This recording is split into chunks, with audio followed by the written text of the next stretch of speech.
estar preparado. Nós nunca estamos preparados. Por quê? Porque não vivemos pensando em morrer. Nós vivemos pensando em viver. E assim fazemos nossas agendas. Nós marcamos coisas para amanhã, para daqui meses, anos e assim por diante. Porque queremos alcançar os objetivos neste mundo. Sim, isso é normal na vida de cada um de nós. No entanto, não podemos deixar de enxergar que mesmo fazendo uma agenda, pode ser que alcancemos, pode ser que não alcancemos. Muitos fizeram planos para esse ano, mas mediante a pandemia, muitos pereceram, muitos não estão mais entre nós. E então fica essa questão, vigiar, marcar, mas e se eu morrer? Nós não devemos viver pensando assim. Então nós vigiamos, nós nos preparamos e colocamos em prática o que o Senhor nos pede todos os dias. Ele tem um projeto que é a construção de um mundo cheio de paz, de amor, de verdadeira caridade. Então Ele espera isso de nós. Então devemos viver desta forma. Aqui no Evangelho, em que nós estamos ouvindo esta parábola das 10 virgens, estas 10 virgens significa a totalidade do povo de Israel. E hoje significa a totalidade chamada Igreja de Jesus Cristo. Então, o reino dos céus pode comparar-se. Jesus sempre usa essa expressão. A que compararei o reino dos céus? E eu gostaria assim de lembrar que estamos, conforme a segunda leitura, estamos vivendo esse tempo litúrgico como se fosse os últimos dias de nossa vida. Porque daqui a 2 domingos, nós celebraremos Cristo, Rei do Universo.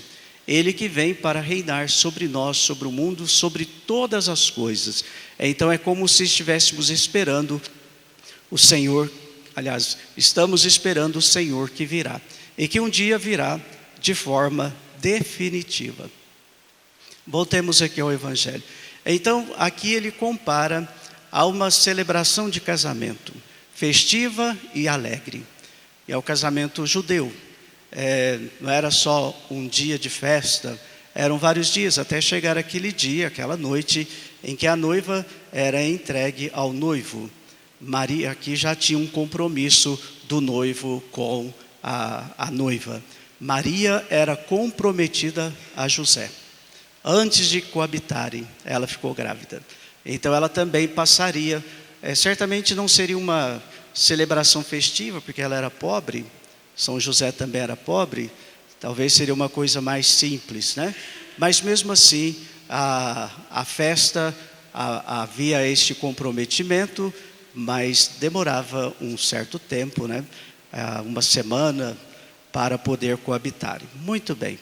E aqui então, esta celebração, o banquete de um casamento, é comparado então ao reino de Deus. Então, lembra do banquete que o rei preparou, do casamento do seu filho. O rei deu uma grande festa, era do seu filho, bodas do seu filho.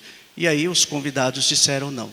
Ou seja, este tema está sempre presente na Sagrada Escritura, porque a história da salvação é um grande casamento que Deus fez com o seu povo.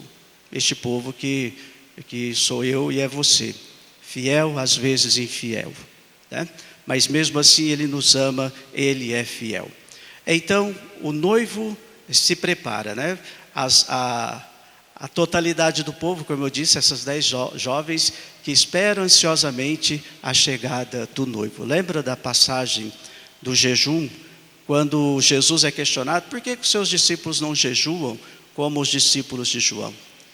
E Jesus fala, enquanto o noivo está presente, não se faz jejum. Mas a hora que o noivo é tirado, então se faz jejum. É justamente quando Jesus vai preso. Então veja, Jesus já tinha usado esta palavra noivo, dizendo que ele já tinha chegado, que era a verdade. Mas acontece que uma parte deste povo não o enxergou como noivo, não o esperou ansiosamente, não o reconheceu como Messias e também como a promessa realizada. Muito bem. Que mais aqui? Essa parábola, ela vem nos chamar a um apelo para que nós não percamos a oportunidade de participar da grande festa do Reino. E acontece agora na nossa vida, para nós aqui e para você que está em casa. Hoje é a oportunidade de participar do banquete. Por isso, somos chamados a esperar o Senhor. Como eram as lâmpadas naquele tempo, né? Diz um texto que eram tochas, havia uma abertura, colocava-se tecidos ali e deitava o azeite e colocava fogo. Só que tinha que esperar justamente o noivo chegar. Então tinha que ter azeite, porque durava mais ou menos 15 minutos cada dose de azeite ali na tocha. As jovens prudentes ou previdentes tomaram esse cuidado de levar azeite suficiente, enquanto que as outras não tomaram esse cuidado. O que aconteceu? Ficaram sem o óleo para poder esperar o noivo. Muito bem, isso aqui o que significa para nós? No dia do seu batismo, você, ou seu padrinho, né, geralmente é criança, então os pais e padrinhos assumem a nossa fé. E quando nós nos tornamos já 14 anos, né, já adulto, nós somos confirmados na fé pelo bispo. Tem muita gente que não é crismada, então é criança ainda na fé. Desculpe falar isso, mas é verdade. Por isso que não pode ser padrinho e madrinha de crisma, de batismo e assim por diante. Porque como é que eu vou confirmar alguém na fé, levar alguém à fé, se eu ainda não sou confirmado na fé? E a nossa sociedade peca muito nisso, porque ninguém tem coragem de falar, vai fazer a crisma.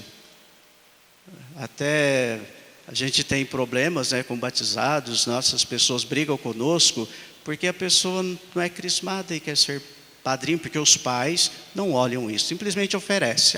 Você quer ser padrinho e madrinha do meu filho? Mas você é crismado? Você é casado na igreja, assim por diante? Então, isso é zelo, isso é vigiar. Não podemos deixar que a sociedade caminhe desse jeito, se nós somos chamados a sermos luz, fermento, sal para este povo, tá? Então, você recebeu aquela vela no dia do batismo. Aquela vela significa a fé em Cristo Jesus. Porque a fé em Deus é interessante, né? Nosso ser já quer, ele volta-se para Deus. Porque dele viemos. Mas a fé em Jesus Cristo é uma escolha.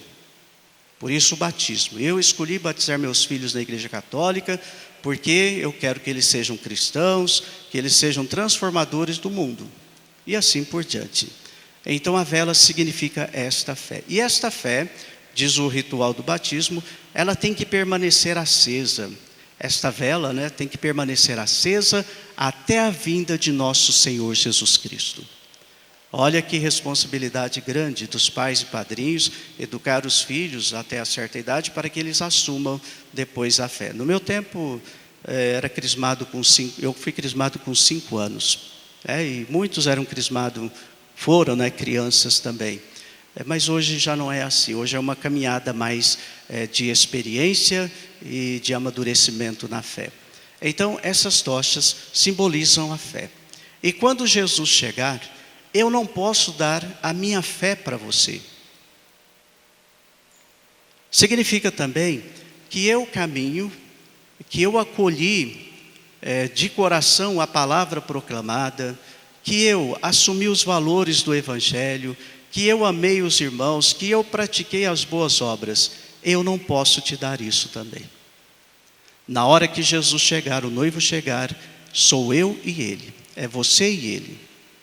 Então, infelizmente, eu não posso partilhar a fé, as obras, quando ele chegar. Por isso, nós devemos fazer com que esta nossa espera seja preenchida de fato com o verdadeiro azeite, né? com esta fé que nós temos e que ela nos leve a estar nesta parte da igreja que espera de forma vigilante, atenta, o noivo que está chegando. Enquanto que outra parte, podemos correr o risco de entrar para esta outra parte que procurou os valores do mundo, não ficou vigilante, não se preocupou em ter o azeite suficiente para a espera de Jesus.